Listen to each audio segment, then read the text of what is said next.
En los montes de Galicia se cortan cada año cerca de 10 millones de metros cúbicos de madera, que casi en un 40% son coníferas. La mayor parte pino radiata y pino insigne. Las tendencias del mercado internacional apuntan a que en las próximas décadas habrá una gran demanda de este tipo de madera debido a nuevos usos y a modelos de construcción más respetuosos con el medio ambiente y con las exigencias de absorción del CO2. Pero para atender la demanda actual y futura, es necesario producir madera con una determinada calidad. Conseguir árboles con troncos rectos, sin defectos, con un buen diámetro y libres de nudos, que le aseguren a la industria la mejor materia prima y a los silvicultores buenos precios que compensen su esfuerzo. Lograr ese objetivo depende de una silvicultura activa que planifique las plantaciones y que después haga los trabajos necesarios para mantenerlas en las mejores condiciones productivas. Y dentro de esas labores, una de las más importantes es la poda.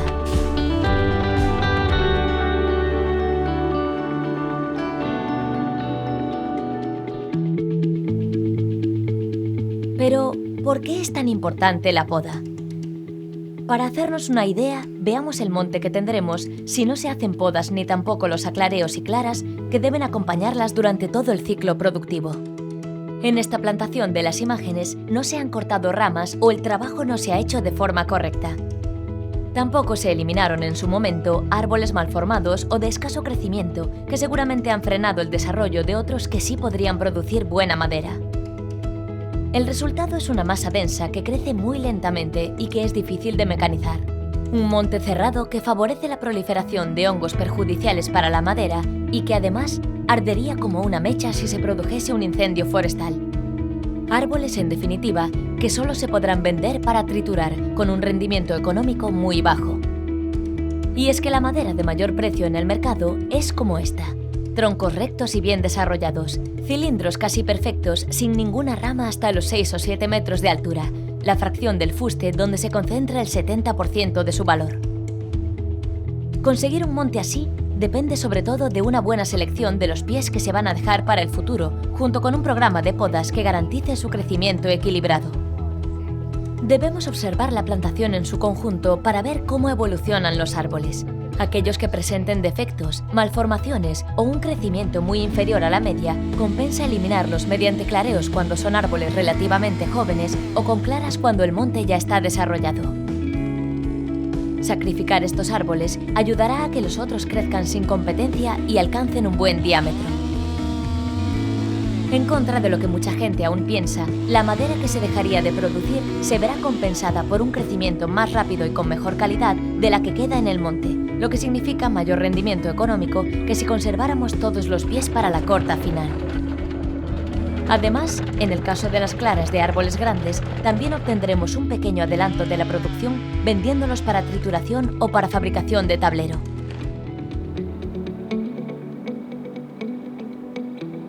El otro factor clave de la calidad es la poda, que debe simultanearse con los clareos y claras. Su objetivo es conseguir madera cilíndrica y libre de nudos, además de airear la plantación, prevenir enfermedades y protegerla del fuego. El momento de la poda no lo marca la edad del árbol, sino el diámetro del tronco en el verticilo, el punto donde se insertan las ramas, que debe estar entre los 10 y los 15 centímetros de diámetro. Como regla general, habrá que cortar todas esas ramas concentrando el trabajo en la parte baja del tronco, teniendo mucho cuidado de no eliminar más de un tercio de la masa foliar del árbol. Esto es muy importante, ya que podar demasiado reduciría el vigor de la planta, haría que creciese mucho menos y la debilitaría frente a plagas y enfermedades. También se deben evitar las podas atrasadas en verticilos de más de 15 o 18 centímetros de diámetro, puesto que en el interior del tronco ya se habrá creado una proporción elevada de nudos e imperfecciones que le restarán valor a la madera. El objetivo último de las podas es que la madera con nudos de menor calidad quede confinada en el núcleo interior del tronco y que alrededor de él se vayan superponiendo capas limpias de defectos hasta llegar al momento de la corta. Esa es la madera que demanda la industria de transformación para tabla de primera calidad, chapa o desenrollo, y también es esa la madera que mejor se paga. La herramienta más adecuada para podar a baja altura son las sierras de mano y las tijeras eléctricas o neumáticas, y también las manuales, que aseguran cortes precisos y limpios. En ningún caso debemos utilizar hachas, hoces o motosierras convencionales, que pueden dañar la planta y producirle heridas difíciles de cicatrizar que luego se conviertan en nudos o podredumbres. La poda es un trabajo especializado y minucioso. Los cortes deben efectuarse cerca del tronco, procurando dejar siempre alrededor de 1 centímetro en el punto donde la rama se inserta en el tronco. Para las ramas situadas a mayor altura, también se pueden usar sierras de lámina, motosierras ligeras o tijeras eléctricas o neumáticas montadas sobre una pértiga. Con todo, hay que tener en cuenta que no se recomienda podar más allá de los 6 o 7 metros de altura, porque ya no obtendremos un rendimiento maderable que compense el trabajo ni el gasto que supone. El procedimiento es el mismo. Hay que cortar cerca del tronco sin dejar tocones. Si usamos herramienta mecánica, conviene hacer la operación en 2 tiempos para evitar que las ramas se rasguen. Primero aligeraremos peso con un corte separado y después haremos la poda definitiva pegada al fuste. La seguridad es fundamental. En los trabajos forestales usaremos siempre casco, gafas y guantes, y son muy recomendables botas con buen agarre que protejan los tobillos y la puntera. También debemos prestar atención a la mejor época del año para hacer este trabajo. Como norma general, podaremos desde bien entrada la primavera hasta mediados del verano. Nunca debemos podar durante el otoño y el invierno, momento de parón vegetativo en el que el árbol es incapaz de bombear savia para cerrar las heridas, con lo que quedaría expuesto durante meses a la entrada de patógenos. Todas las ramas que se corten deben disponerse en las calles del monte para ser trituradas después con medios mecánicos, de manera que se conviertan en fertilizante para el suelo.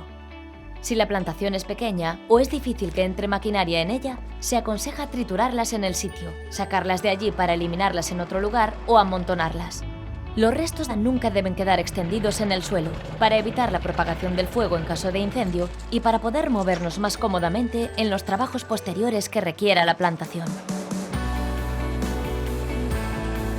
Hacer podas regulares de forma correcta nos permitirá conseguir fustes rectos y cilíndricos, con un diámetro ideal para alcanzar los precios máximos de los aprovechamientos maderables. Los pinos y otras coníferas son especies cada vez más demandadas y con un precio alto si tienen la calidad que pide el mercado. Depende de nosotros, silvicultoras y silvicultores activos, producir la mejor materia prima posible para sostener toda la cadena de valor de nuestros montes, pero también para obtener un rendimiento económico que compense nuestra dedicación.